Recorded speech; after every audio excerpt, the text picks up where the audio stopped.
వందల కోట్ల ఖర్చుల్లో హీరోల పాదాల మీద పరిచే పుష్పాలే కోట్లకు కోట్లు. తీరా చూస్తే నాసిరకం గ్రాఫిక్స్, సూపర్ హీరోయిజం, తేలిపోయిన కథ, లాజిక్ ఏ మాత్రం లేని కథలు.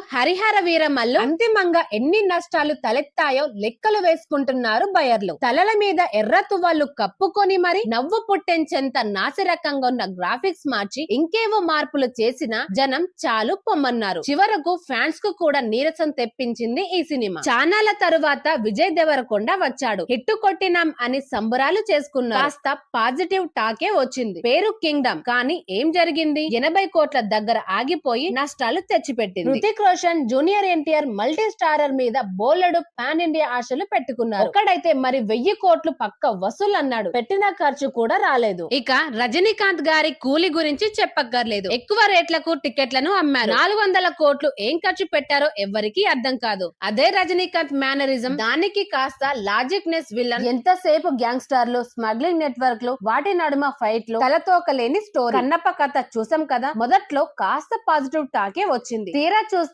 మధ్యలోనే చేతులెత్తేశారు. ఎంత బడ్జెట్ ఉంటేనే ఎవరు